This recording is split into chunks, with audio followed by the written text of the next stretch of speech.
Muy buenas tardes, queridos hermanos. Sean bienvenidos a la siguiente sesión del curso de liderazgo bíblico de la Academia Bíblica Virtual de la Misión Bíblica Bautista Dulos. En esta oportunidad vamos a reflexionar acerca de la filosofía del ministerio, es decir, cómo nos aproximamos a entender el ministerio cristiano, algunos pensamientos relacionados con el hecho de poder ser mejores líderes, mejores servidores del Señor. Y aunque muchos de esos temas ya los hemos mencionado en las clases anteriores o los vamos a mencionar en las posteriores, siempre tenemos que entender que la capacitación en el liderazgo no termina realmente. Son conceptos que tenemos que tener siempre en nuestras mentes, tenemos que refrescarlos constantemente en afán de mantenernos firmes en la tarea que el Señor nos ha encomendado y sobre todo en la administración de la iglesia del Señor. Que el liderazgo es muy importante y el entrenamiento del liderazgo es algo que todos los creyentes tenemos que hacer constantemente. Hoy vamos a reflexionar acerca de algunos temas importantes, como por ejemplo la importancia de la integridad en el ministerio, la importancia del componente espiritual dentro del ministerio, es decir, hacemos cosas que tienen que ver con los aspectos terrenales de esta vida, pero el ministerio es eminentemente espiritual y por ende relacionado a la oración y relacionado a todos los componentes espirituales de la vida cristiana. Es el ministerio es algo, una labor que nosotros realizamos obviamente para el Señor, para la gloria de Dios, pero que se ve expresado en el bienestar de personas, los hijos de Dios y las personas incrédulas. Debe estar basado en las Sagradas Escrituras, debe ser dependiente de Dios, es decir, de su voluntad, de sus propósitos, y aprobado también por el Señor. Es importante entender esto. Y es importante volver a recalcar la naturaleza de la iglesia del Señor como cuerpo de Cristo, como la familia de Dios, como un templo santo que está constantemente siendo edificado, como el rebaño de Dios y como la casa de Dios, el lugar donde habita su presencia. Y es importante tener en cuenta las diferentes maneras como la Biblia menciona o muestra a la iglesia. ¿Por qué? Porque cada una de estas cosas nos hablan acerca de algo, de un aspecto que no podemos olvidar de la iglesia del Señor. Cuando lo vemos como el cuerpo de Cristo, entonces pensamos y entendemos cada uno de los miembros como parte constitutiva de ese cuerpo, ¿no? Un sistema que funciona de manera integral con la unión y la sinergia de todos los miembros. Cuando pensamos en la iglesia como la familia de Dios, entonces estamos pensando en esta familiaridad, este amor, este compromiso, lealtad, compañerismo que debe de existir entre todos los creyentes. Cuando pensamos en la iglesia como un templo santo que está siendo edificado, entonces pensamos en la dignidad de ese lugar, en quien habita en ese lugar como la presencia de Dios y nuestra necesidad de mantenernos consagrados a Él, porque el templo de Dios no es utilizado para otra cosa que no sea para albergar la presencia del Señor y para adorarle a Él. Cuando pensamos en la iglesia como el rebaño de las ovejas del Señor, entonces pensamos en el pastor de nuestras almas, el que está pastoreando nuestras vidas y en sus pastores delegados, a los cuales Él ha dado autoridad, y en nosotros los creyentes como las ovejas del Señor, como aquellos que estamos siendo pastoreados por Dios, guiados por Dios a través de su palabra y de su Espíritu Santo. El ministerio, pues entonces, viéndolo de esta manera, hermanos, o la iglesia del Señor, mejor dicho, no debe de manejarse como una empresa, porque no lo es. Si bien es cierto, tenemos aspectos organizativos, tenemos logística, tenemos cronogramas, tenemos organigramas, tenemos presupuestos, no se debe de manejar la iglesia del Señor como una empresa porque no lo es, ni tampoco se debe de manejar la iglesia como la propiedad del pastor porque no, o de los pastores, porque no lo es propiedad del Señor y nosotros tan solo somos administradores, sí, llamados a ser celosos, llamados a ser cuidadosos, llamados a ser diligentes con los recursos que no son nuestros, ¿no? Siempre mi mamá me decía, recuerdo cuando era niño, que uno tiene que cuidar sus cosas, pero tiene que cuidar las cosas ajenas aún con mayor énfasis, porque no son nuestras, ¿no? Nos las han encargado, nos los han prestado, pero tenemos que cuidarla pues aún con mayor énfasis. Y en este caso, teniendo en cuenta que la iglesia no es nuestra, sino es del Señor, pues con mayor razón tenemos que cuidar la iglesia del Señor. El ministerio no se debe realizar de manera solitaria, dado nuestra naturaleza como cuerpo, dado la naturaleza espiritual y la complementariedad de los dones espirituales de cada creyente, necesitamos los unos a los otros para trabajar juntos y llevar adelante la obra del Señor.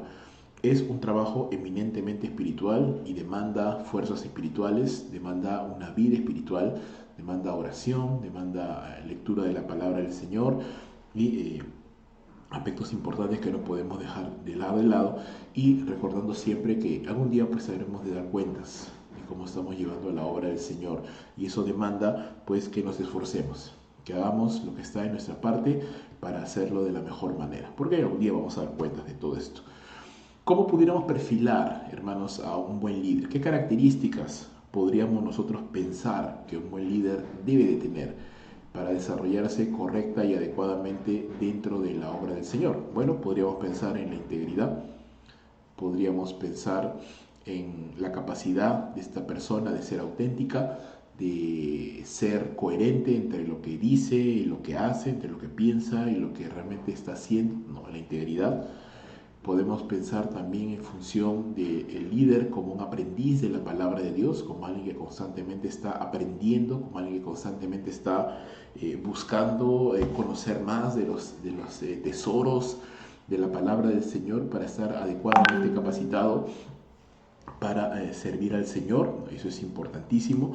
También nosotros podemos pensar en función de la humildad como esta característica importante también del creyente, del líder, que debe de ser enseñable, que debe ser una persona sujeta a la autoridad. Es importante también esta característica. También podemos pensar el amor por Dios, que es algo también muy importante que el creyente debe de tener. Celo por Dios, celo por su palabra, amor por el Señor, también amor por el prójimo, obviamente, el cuidado que debe tener el creyente por sus hermanos en la fe, la madurez espiritual, este crecimiento que el creyente debe de ir manifestando en su carácter cristiano, ¿no? Pensamos en que un líder no debe ser un neófito, no debe ser una persona que no conozca la palabra, que no tenga experiencia en su vida cristiana. Debe ser alguien maduro espiritualmente hablando, que no necesariamente tiene que ver con el tiempo, pero que tiene que haber pasado un tiempo para que esa persona crezca. También una persona comprometida con la visión de Dios, comprometida con la iglesia, comprometida con la evangelización, con el discipulado. Una persona que tenga fe, que crea en Dios, que vea las cosas, que vea, como se dice, el vaso medio lleno, no medio vacío, que tenga fe en el Señor a pesar de las adversidades, a pesar de las circunstancias difíciles, que tenga pasión, que sea una persona apasionada, automotivada para hacer la obra de Dios, que no sea una persona pues que desanime a los demás con su ejemplo, con sus palabras, con su falta de ánimo, no, una persona apasionada, una persona responsable que sabe tomar los desafíos y los cumple, ¿no? Que toma las tareas que se le encomienda y las lleva adelante, las lleva a cabo, no se echa para atrás, sino que lleva a cabo las labores encomendadas, que sabe trabajar en equipo, que no tiene problemas para relacionarse con las demás personas, que sabe manejar los conflictos, que tiene tino, criterio para saber tratar con las demás personas, ¿no? Eso es importantísimo. Y excelencia, ¿no? Una persona que hace las cosas bien, como para el Señor. Entonces, algunas de estas cosas, pues hermanos, son capacidades de un buen líder, de un hombre, una mujer que va a servir adecuadamente al Señor y que son muy necesarias para llevar adelante el ministerio. Hay muchas más, pero estamos tratando de perfilarlas o de perfilar las más importantes, las más relevantes dentro de lo que un líder debe de ser, ¿no? Si pudiéramos resumirlo aún más todavía, pues simplemente diríamos que ¿qué buscamos en un líder, ¿no? ¿Qué buscamos en una persona que realmente va a desarrollar ministerio en la iglesia? Bueno, en la experiencia yo les podría decir que lo que deseamos encontrar en una persona así es simplemente idoneidad, fidelidad y humildad, ¿sí? Una persona que sea idónea, ¿no? Que esté preparada, que se esté preparando, que tenga la disposición de ser enseñada, de ser capacitada. Una persona fiel, es decir, que termina las labores encomendadas, que no rehúye la responsabilidad. Y una persona enseñable, que se deja enseñar, ¿no? Que tiene la disposición de recibir, que puede recibir la corrección, que puede recibir la exhortación, que puede recibir el ánimo, sin ofenderse, sin resentirse, y eso es algo muy bueno.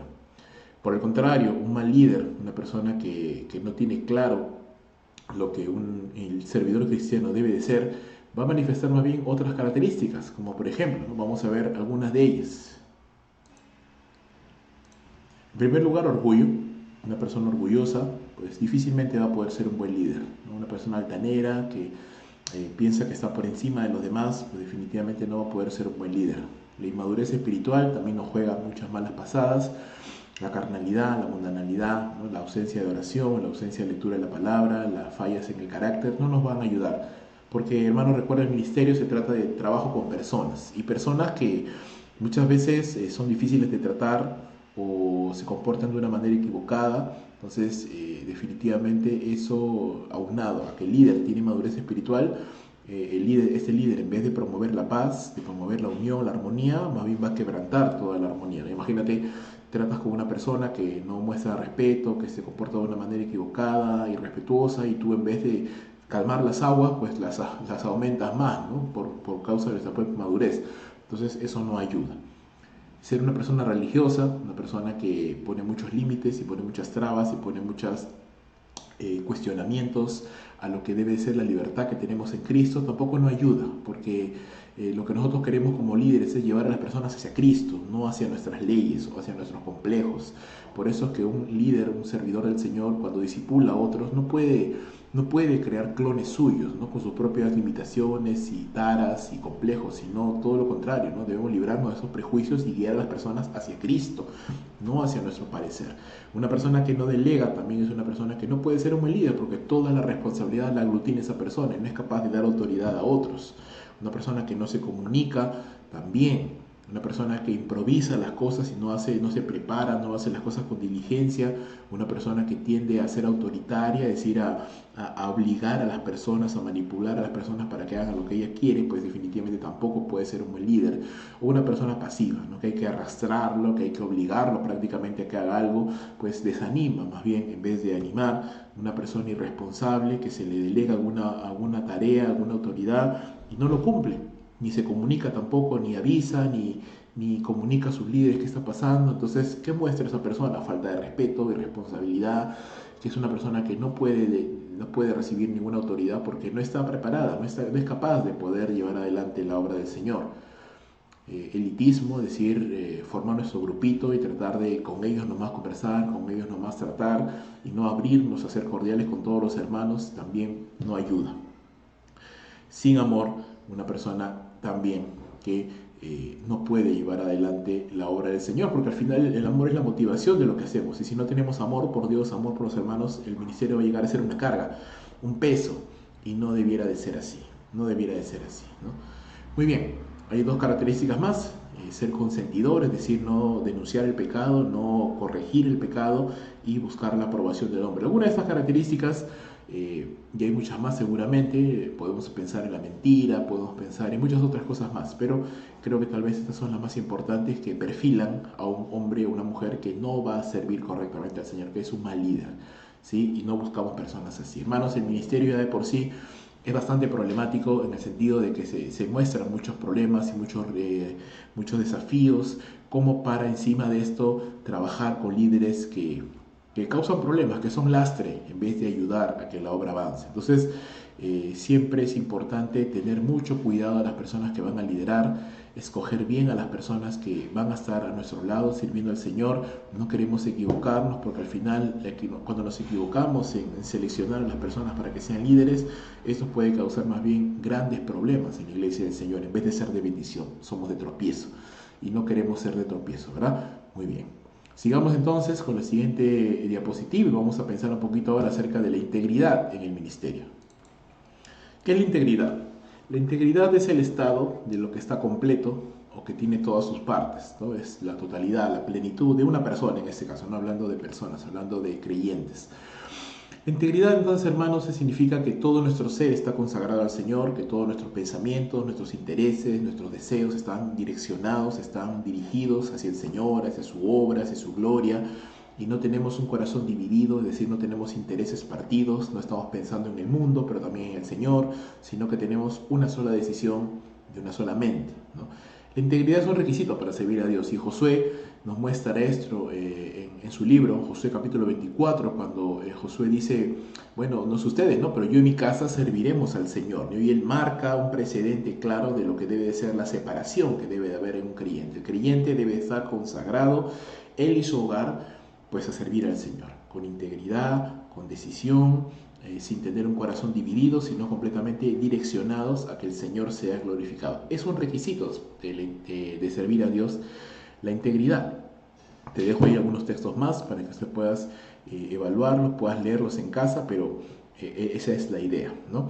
Es un requisito también para la comunión con Dios. Sabemos que el Señor no puede tener comunión con el pecado, con la maldad, así que necesitamos limpiar nuestras manos, limpiar nuestros pies para poder estar en buena comunión con Dios. Entonces es importante que el servidor del Señor constantemente esté limpiándose, constantemente esté confesando a Dios sus pecados, leyendo la palabra, lavando su mente con la palabra, orando al Señor, para mantenernos en una buena comunión, en una buena integridad, que nos permita poder ser eficaces dentro de la obra de Dios, ¿sí? Porque al final la integridad es un requisito clave para que un ministerio sea fructífero, para que un ministerio pueda avanzar, para que un ministerio pueda realmente ser bendecido por Dios, ¿sí?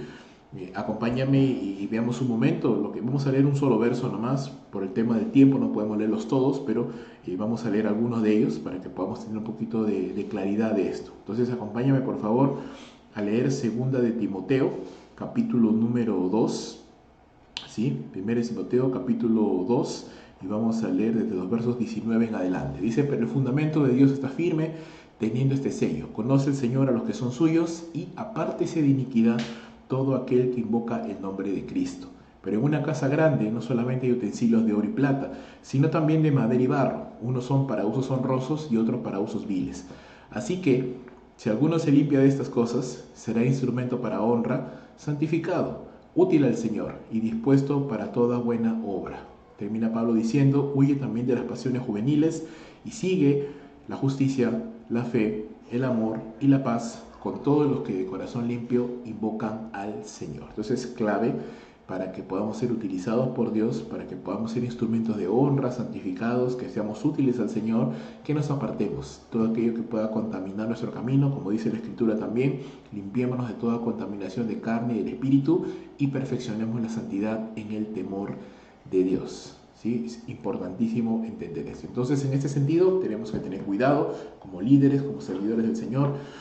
Cuidado con diversos pecados, ¿no?, que roban nuestra integridad y que debilitan nuestra vida espiritual, como el amor al dinero, la inmoralidad sexual, la pornografía, el orgullo, la religiosidad, el activismo, el cansancio y todas aquellas cosas, la mentira, cualquier otra cosa que pudiera apartarnos de una buena comunión con el Señor. Entonces el servidor del Señor, si algo tiene que preocuparse, son de dos cosas. En primer lugar, de tener una buena comunión con el Señor. Segundo, de siempre estar preparándose en la palabra de Dios. Son dos cosas importantes, principales, trascendentales. Y después de esto, sobre la base de esto, mejor dicho, ya podemos pensar en más cosas. Pero esto es lo más importante. También queremos pensar en esta frase. Me gusta esta frase de Oswald Sanders, que dice que liderar es influenciar, es la habilidad de una persona para motivar a otros a seguirle. Y si una persona no tiene integridad, no tendrá credibilidad frente a los demás. Y sin credibilidad no habrá quien siga a esta persona. Y sin seguidores no habrá entonces a quien influenciar. Y sin nadie a quien influenciar no habrá impacto alguno en la vida de los demás. Entonces la integridad es fundamental para el liderazgo. Sin integridad no hay liderazgo. Recuerda que no estamos en una empresa donde tú puedes forzar a tus empleados a obedecerte, porque si no, no les pagas. O no estamos en un país donde tú eres el presidente y puedes ser corrupto si quieres, porque al final la gente tiene que someterse a la ley del gobierno. No, estamos en una iglesia donde el servicio es voluntario, donde tú no puedes ni manipular ni forzar el servicio a nadie, donde la gente puede ver tu vida, puede ver cómo te comportas en tu vida, cómo llevas tu familia, cómo llevas tus finanzas. Y si mis obras, si mis actitudes, si mis acciones no guardan relación con lo que yo vivo, entonces no hay integridad. Si no hay integridad, la gente no me quiere seguir, y si la gente no me quiere seguir, puedo tener el cargo de líder, puedo tener el título de líder, pero no estoy ejerciendo ningún liderazgo. Entonces la clave del liderazgo es la influencia que yo pueda tener sobre los demás, y esa influencia nace no de mi capacidad para ganar seguidores, sino de mi capacidad para poder ser coherente entre lo que digo y entre lo que hago, de cómo vivo, ¿sí? ¿De dónde nace la integridad? ¿Cómo podemos fortalecer la integridad? ¿Cómo podemos ser íntegros en medio de un mundo pecador, en medio de un mundo de oscuridad, en medio de un mundo donde el pecado es glorificado, donde la santidad es burlada, donde el comportamiento inmoral es la norma casi de la mayoría? Pues cuando entendemos que el ministerio es eminentemente espiritual y fortalecemos esa área espiritual, fortalecemos esa área que no se ve, pero cuyos efectos sí se pueden ver, ¿no? Jesús decía en el Sermón del Monte que ora a tu Padre que está en lo privado, dice la palabra, y tu Padre que está en lo privado te recompensará en público. Entonces la evidencia del ministerio público es lo que se construye en privado, ¿no? Y eso es justamente el aspecto espiritual del ministerio, lo que mucha gente no puede ver, ¿no? Recuerda, hermanos, que el ministerio es un llamado de Dios, ¿sí? Tanto el llamado al pastorado como el llamado a las misiones o hacer una obra en particular dentro de la iglesia es un llamado de Dios, algo que Dios nos llama a hacer y tenemos que entenderlo desde ese punto de vista. Por ende es un privilegio, por ende es un honor y es una honra. Si usted está sirviendo a Dios, entonces Dios le ha llamado a servirle en esa área, con los niños, con la música, con los jóvenes, con los matrimonios, con las mujeres, no lo sé, pero Dios le ha dado un privilegio de servir y tiene que usar ese privilegio conforme a la voluntad del Señor.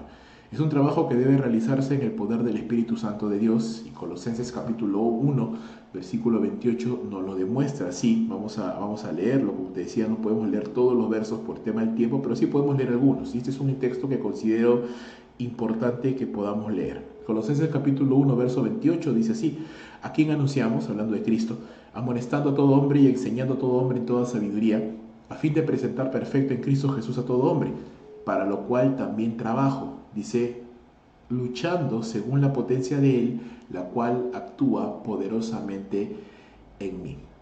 ¿Sí? Es un trabajo que debe realizarse en el poder del Espíritu Santo, el cual obra poderosamente en nosotros cuando nos disponemos, cuando le buscamos, cuando estamos en oración y en buena comunión. Es un trabajo que requiere oración para que Dios pueda bendecir claramente lo que se está haciendo. Les vamos a leer algunos textos. Filipenses capítulo número 1, versículo número 4. Dice la palabra del Señor de la siguiente manera: siempre en todas mis oraciones. Vamos a leerlos del verso 3. ¿Sí? Doy gracias a mi Dios siempre que me acuerdo de vosotros, siempre en todas mis oraciones, rogando con gozo por todos vosotros. ¿Sí?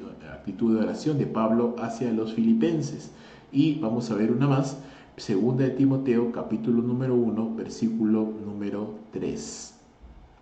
Como te rogué que te quedases en Éfeso cuando fui a Macedonia, para que mandases a algunos que no enseñen diferente doctrina. ¿Sí? Muy bien.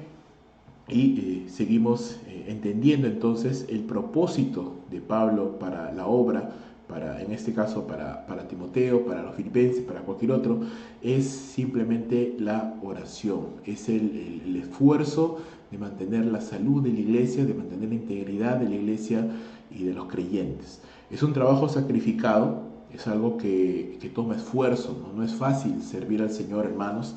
No es sencillo. Mira lo que dice Hechos capítulo número 20. Hechos capítulo 20, y es un capítulo muy bonito, no tenemos el tiempo para leerlo completamente, pero es un capítulo muy hermoso. Dice Hechos capítulo 20, verso 18. Cuando vinieron a él les dijo: vosotros sabéis cómo me he comportado entre vosotros todo el tiempo, está hablando Pablo, desde el primer día que entré en Asia, sirviendo al Señor con toda humildad, con muchas lágrimas y pruebas que me han venido por las acechanzas de los judíos.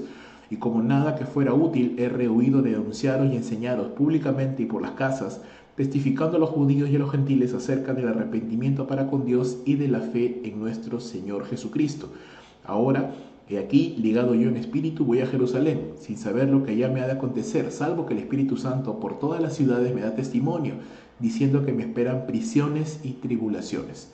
Pero de ninguna cosa hago caso, ni estimo preciosa mi vida para mí mismo, con tal que acabe mi carrera con gozo y el ministerio que recibí del Señor Jesús, para dar testimonio del Evangelio de la gracia de Dios. También pensamos que es sacrificado, es una lucha espiritual, realmente es algo difícil. ¿Por qué? Porque en el ministerio, hermano, no solamente tienes que hacer labores propias del ministerio, ¿no? Predicar, enseñar, aconsejar, discipular, estar disponible para los hermanos, orar. Tienes también que lidiar con tus propias actividades de la vida diaria, ¿no? Cocinar, planchar, lavar, cuidar de los hijos, salir al mercado, pagar los recibos, ver por el presupuesto, trabajar, lidiar con el tráfico. Tienes también que lidiar con tu propia debilidad carnal, ¿sí? Con los conflictos matrimoniales, con tu propio pecado, con tu propia inmadurez. No es sencillo, hermanos, no es fácil. Uno mismo tiene que luchar contra muchas cosas. Y por eso necesitamos tanto estar siempre conectados con el Señor, necesitamos siempre estar enchufados a la palabra de Dios, estar constantemente recibiendo ánimo, tanto de la palabra como de la oración, como de los hermanos en la comunión de la iglesia. Si no, fácilmente podemos desmayar. Recuerda, es una batalla espiritual, es una lucha, no es algo sencillo, lo cual simplemente podemos tomar a la ligera. En palabras de Pablo, es una agonía, ¿no? Luchando, dice poderosamente según la potencia de él, pero esa palabra luchar es el vocablo griego agonía. Así que es una labor difícil, es una labor complicada, pero que sin embargo Dios la ha diseñado de esa manera para que por medio del ministerio también aprendamos a depender de Dios, aprendamos a confiar en Él y aprendamos a fortalecernos en su poder, en su fuerza, ¿sí? Por eso el ministerio es espiritual. Efesios capítulo 3, versos 14 al 21 es una oración muy hermosa de Pablo a favor de los creyentes. Y una de las cosas que Pablo dice ahí es que dobla sus rodillas ante Dios para que nosotros seamos fortalecidos con poder en el hombre interior por medio de su Espíritu, para que Cristo habite por la fe en nuestros corazones, a fin de que arraigados y cimentados en el amor, seamos plenamente capaces de comprender la grandeza, ¿no? La profundidad del amor de Dios, y eso es importante. Entonces, una de las cosas que Pablo hacía no solamente era enseñar la palabra, ¿no? Éfeso, por ejemplo, la carta a los Efesios es una carta doctrinal, es una carta donde Pablo habla mucha teología, mucha doctrina, pero Pablo dice no solamente es suficiente enseñar doctrina a los creyentes, a los efesios, sino que también dice yo oro por ellos, ¿no? Oro por ellos para que Dios les fortalezca, Dios les dé entendimiento, iluminación. Entonces, ¿ves? Hay un aspecto natural del ministerio, enseñar en este caso, puede ser trabajar con niños, o puede ser cantar, puede ser tocar, puede ser limpiar el templo, la labor natural, pero también está la labor espiritual. Pablo ora por los creyentes para que esa verdad que les va a enseñar pueda entrar en sus corazones y puedan comprender. Entonces tiene que haber una labor también, un componente espiritual, de oración, de devoción personal, en el cual el líder, el servidor, tiene que estar involucrado. El ministerio no tiene sentido si no se trata de personas. El ministerio no tiene sentido si no estamos buscando el bienestar de los hermanos, el bienestar de las personas. Así que nos tiene que llevar a amar a las personas con el amor de Dios. Como Dios ama a las personas, así tenemos que también ser nosotros. El ministerio debe de buscar la unidad entre los hermanos, no debe de buscar la división, ¿no? Si el ministerio yo lo hago para encumbrarme sobre los hermanos, para poder sobreponerme sobre los demás, para poder mostrar a todos cuánto sé, sin importarme el bienestar, la unidad de los hermanos, pues eso no tiene mucho sentido, ¿no? El ministerio debe de buscar la unidad entre los hermanos.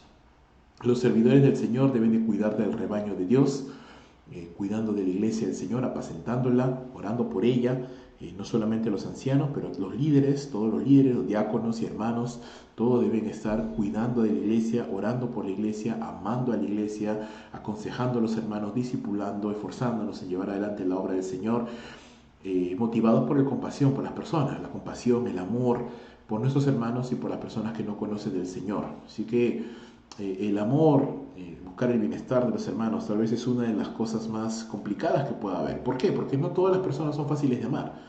No todas las personas se prestan al trabajo, a la unidad, no todas las personas obedecen la palabra, no todas las personas entienden. A veces nos pasa que aconsejas a una persona y hace exactamente todo lo contrario de lo que le aconsejaste. Y le aconsejas una vez y otra vez y otra vez, y tú dices, pero ¿cuándo vas a entender? No, siempre te estoy diciendo lo mismo, pero no entienden. No entienden. Y no podemos aburrirnos ni podemos despreciar a los hermanos, sino tenemos que ser pacientes para con ellos, ¿no? Como nos manda la palabra del Señor, ¿no? Y en esto pudiera yo tal vez pensar o reflexionar con ustedes en una de las palabras que Pablo le da a Timoteo, y tal vez no está allí en la PPT que te acabo de mostrar, ¿sí? No lo he puesto allí, pero podemos igual reflexionar acerca de esto. Así que yo te voy a pedir por favor que me acompañes a 2 de Timoteo capítulo 2, versículo número 24, y dice la escritura de la siguiente manera: porque el siervo del Señor no debe ser contencioso, es decir, pleitista, sino amable para con todos, apto para enseñar, sufrido, ¿no? Y esta palabra sufrido significa paciente, ¿no? Con una paciencia grande para soportar, que con mansedumbre corrija a los que se oponen, por si quizás Dios les conceda que se arrepientan para conocer la verdad y escapen del lazo del diablo en que están cautivos a voluntad de Él. Entonces,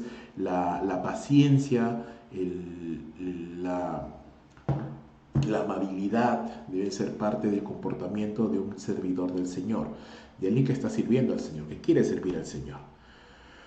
También, obviamente, un ministerio fiel a las Sagradas Escrituras, es decir, que predica la palabra de Dios, y con esto no solo quiero referirme al ministerio del pastor, es decir, aquel que predica desde el púlpito, pero también a cualquier hermano que, por ejemplo, da clases a los niños, o que enseña a los adolescentes, o que enseña su célula, o que discipula, está entrenando a otros hermanos. También tenemos que ser fieles a las Sagradas Escrituras. Y eso demanda, por supuesto, que yo sea un conocedor, un aprendiz de la palabra de Dios.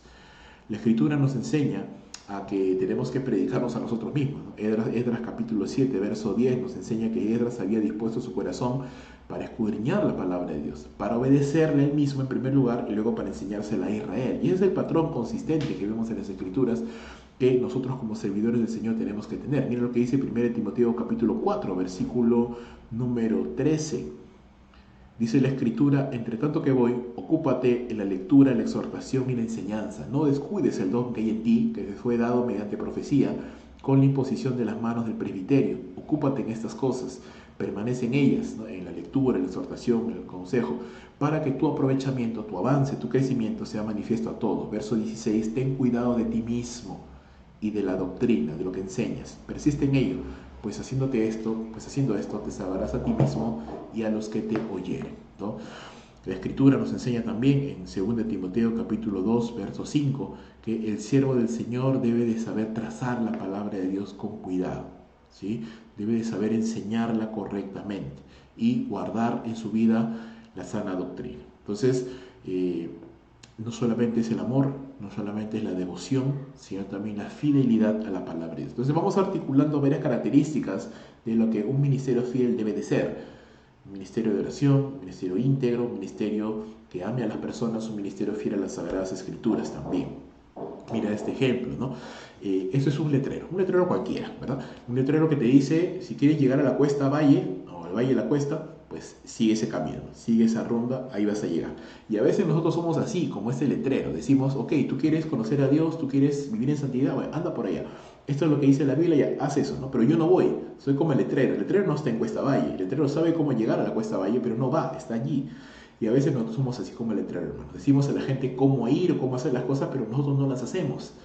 Decimos a la gente hay que orar, pero nosotros no oramos. Decimos a la gente hay que servir, pero nosotros no servimos. Decimos a la gente hay que vivir una vida buena conforme a la voluntad del Señor, pero nosotros no lo hacemos. Y eso no tiene ningún sentido. No somos un letrero, somos personas que estamos viviendo la vida cristiana, y la gente quiere ver en nosotros no solamente las palabras, la enseñanza, pero también quiere ver la eficacia de esa enseñanza y el ejemplo de esa enseñanza en nuestras vidas. Entonces no seamos como ese letrero que dice a las personas a dónde tienen que ir, pero no va. Seamos compañeros de viaje, es decir, vamos, así se llega a este lugar, pero voy contigo, ¿no? Yo también estoy yendo, estoy más un paso adelante y yendo también a ese lugar. Entonces, estamos en crecimiento, no somos modelos terminados, es cierto, pero estamos yendo, estamos avanzando, no nos quedamos estáticos, no nos quedamos al lado del camino, tenemos que avanzar. Un ministerio dependiente de Dios, es decir, un ministerio que confía en el Señor, y para esto nos dio perfecto ejemplo el Señor Jesucristo, de un hombre dependiente de su Padre. El apóstol Pablo también nos dio un ejemplo de dependencia en Dios, de un hombre que confiaba en el Señor, que confiaba en su poder, que confiaba en su gracia. Es bueno confiar en el Señor, hermanos. Es mejor confiar en el Señor que confiar en el hombre, ¿sí? Es mejor poner nuestra esperanza en Dios que poner nuestra esperanza en el hombre. Dependencia no significa pasividad. Dependencia no significa no hago nada y espero que Dios haga todo por mí. No, significa hacer las cosas, poner las manos en el arado, actuar, pero pidiendo siempre la dirección de Dios, la sabiduría de Dios, y confiando en que si Él abre puertas para que las cosas se den como nosotros esperamos y pensamos y oramos, está bien. Pero si las puertas se cierran, entonces es porque el Señor en su soberanía nos está direccionando por otro lado. Y ser flexibles para decir, muy bien, yo pensaba esto, yo pensaba A, pero Señor, tú me estás guiando hacia B, que se haga tu voluntad, Señor, no voy a cuestionar, y si tú estás guiando por ese lado, entonces vamos por ese lado, yo confío en que tus caminos son mejores que los míos. Para depender de Dios, hermanos, es necesario ser fervoroso en la oración, o sea, estar constantemente orando para ser sensibles a la voz de Dios, ser flexibles y adaptables a lo que Dios nos dirija. Un ejemplo, bueno, Pablo quería entrar a Asia en su primer viaje misionero, en el segundo viaje misionero, perdón, pero que dice la Escritura, Dios no se lo permitió. El Espíritu Santo le prohibió entrar a Asia y más bien lo direccionó hacia Macedonia. Y a través de un sueño en el cual Pablo soñó con un varón macedonio que decía, ven, ayúdanos, Pablo tomó por cierto que Dios lo estaba guiando hacia Europa. Y en vez de entrar en Asia a ministrar, fue a Europa. Llegó a Macedonia y plantó las iglesias de Filipos y luego entró mucho más dentro de Europa, a Tesalónica, a Berea, a Corinto, y pudo llevar la palabra pues más allá. Posteriormente entraría a Asia, su tercer viaje misionero, pero no en el segundo. Entonces, si bien es cierto, Pablo tenía ese plan, Dios lo guió de otra manera y fue de bendición. ¿Y eso significa que Dios no quería que se predique el evangelio en Asia? No, sí quería, porque al final sí lo llevó en el tercer viaje misionero, pero no en el tiempo de Pablo, sino en el tiempo de Dios. Pablo tenía otro ejemplo. Pablo tenía como plan ir a Roma y luego pasar a España para llevar el evangelio. Recuerda que él siempre estaba pensando ir a lugares donde el evangelio no había sido predicado. ¿Qué sucedió? ¿Llegó a Roma? Sí, pero no como Pablo pensaba. Pablo pensaba llegar como siempre iba, ¿no? Viajando en su libertad. Y no fue así. ¿Cómo llegó? En cadenas, porque fue apresado en Jerusalén y llevado a Roma encadenado. Pablo se desanimó, se desmotivó, ya no quiso seguir el ministerio. No, siguió ministrando, pero en estas nuevas circunstancias. Pablo era flexible, hermano. Pablo decía, no era de las personas que decían, no, las cosas siempre las he hecho así y así tienen que ser. No, Pablo era flexible. Él podía adaptarse a lo que el Señor le permitía. Entonces, un buen ejemplo de dependencia de Dios. Y por último, un ministerio aprobado por Dios. ¿Sí? Y ya hemos hablado anteriormente de esto, que Dios prueba a sus hijos y Dios prueba los corazones de sus siervos y obviamente Dios bendice a quien él o a que la persona que sale aprobada por Dios. Dios nos aprueba, hermanos, cuando sufrimos pruebas y las soportamos con paciencia, por ejemplo, ¿no? Y vamos a leerlo, Primera de Pedro capítulo número 2, así que te pido por favor que me puedas acompañar, hermano. Primera de Pedro capítulo 2, versículo 20, dice la Escritura, pues qué gloria es si pecando sois abofeteados y lo soportáis, mas si haciendo lo bueno sufrís y lo soportáis, esto ciertamente es aprobado delante de Dios. ¿Ves? Cuando sufrimos las pruebas y seguimos a pesar de todo soportando y seguimos sirviendo a pesar de las pruebas y seguimos sirviendo a Dios a pesar de las dificultades, esto Dios aprueba. Y cuando Dios aprueba, Dios bendice. Dios bendice a quien Él aprueba. También Dios nos aprueba cuando usamos bien la palabra de Dios para nuestra propia vida y para enseñar. 2 Timoteo capítulo número 2, versículo número 15. Procura con diligencia presentarte a Dios aprobado. ¿Y cómo es un obrero aprobado?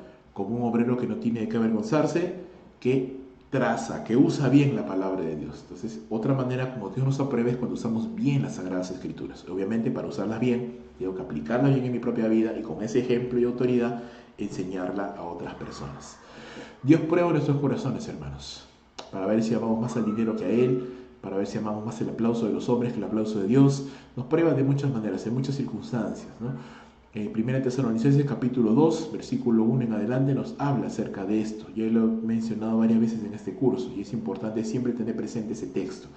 Dios prueba nuestros corazones y por ende tenemos siempre que analizar nuestro propio ministerio. La Escritura nos dice, hermanos, si vosotros que sois espirituales sorprendéis a alguien, ¿no? A un hermano y alguna falta, restaurarle. Dice, con espíritu de mansedumbre, considerándote a ti mismo, no sea que tú también seas tentado. También dice la palabra de Dios, mire que el que piensa que está firme, mire que no caiga. Entonces, parte de la responsabilidad de un creyente, servidor, servidora del Señor, es constantemente analizarse, examinarse su propio corazón y decirle, Señor, estoy siendo aprobado por ti, estoy desviándome del camino, estoy relajándome de la palabra, estoy relajándome de la oración, estoy amando más el dinero que a ti, estoy amando más el aplauso de los hombres que el aplauso tuyo. Guíame, Señor, y oriéntame, porque recuerda, lo que nos importa o lo que nos debe importar es el aplauso de Dios, la aprobación de Dios, porque Dios bendice a quien Él aprueba. Pero si salimos desaprobados, entonces, hermano, nuestro ministerio no va a tener impacto y no va a poder ser de bendición para los demás. ¿Sí? Eso es importante. Dice la palabra de Dios, porque vosotros mismos sabéis, hermanos, que nuestra visita a vosotros no resultó vana, pues habiendo antes padecido y sido ultrajados en Filipos, ¿recuerda? En medio de la oposición, como sabéis, dice, tuvimos de nuevo nuestro Dios para anunciaros el Evangelio. A pesar de la prueba, Pablo siguió trabajando.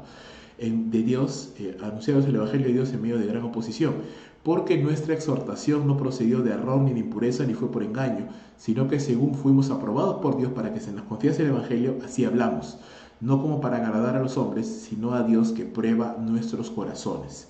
Porque nunca usamos de palabras lisonjeras, como sabéis, ni encubrimos avaricia, Dios es testigo, ni buscamos gloria de los hombres, ni de vosotros, ni de otros, aunque podíamos seros carga como apóstoles de Cristo. Antes fuimos tiernos entre vosotros, como la nodriza que cuida con ternura a sus propios hijos. Tan grande es nuestro afecto por vosotros, que hubiéramos querido entregaros no solo el Evangelio de Dios, sino también nuestras propias vidas, porque habéis llegado a sernos muy queridos. Porque os acordáis, hermanos, de nuestro trabajo y fatiga, como trabajando de noche y de día, para no ser gravoso a ninguno de vosotros, predicamos el Evangelio de Dios. Vosotros sois testigos, y Dios también, de cuán santa, justa e irreprensiblemente nos comportamos con vosotros los creyentes, así como también sabéis de qué modo, como el Padre a sus hijos, exhortábamos y consolábamos a cada uno de vosotros y os encargábamos, que anduvieseis como es digno de Dios, que os llamó a su reino y gloria. Es una corta descripción de un ministerio aprobado por Dios, un ministerio que a pesar de las pruebas sigue adelante, que predica el Evangelio, la sana doctrina del Señor, que ama a las personas, que como madre exhorta, consuela a los hermanos, que como padre exhorta a los hermanos, que busca el aplauso de Dios, no del hombre, que busca agradar a Dios, no al hombre, que entiende claramente la labor espiritual que se realiza y que asume la responsabilidad incluso de sacrificarse a sí mismo para que la obra avance.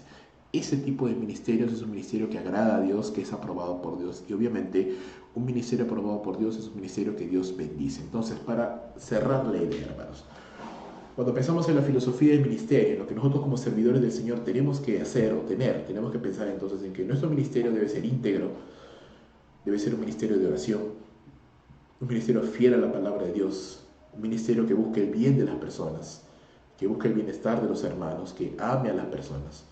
Un ministerio que dependa de Dios, que sea flexible, que se deje llevar por el Señor, por su diseño, por su sabiduría, por su consejo. Y un ministerio aprobado por Dios. Sí, que al medio de las pruebas, las circunstancias, los retos, los desafíos que son inherentes al ministerio, a pesar de todo, esa persona se mantenga fiel al Señor.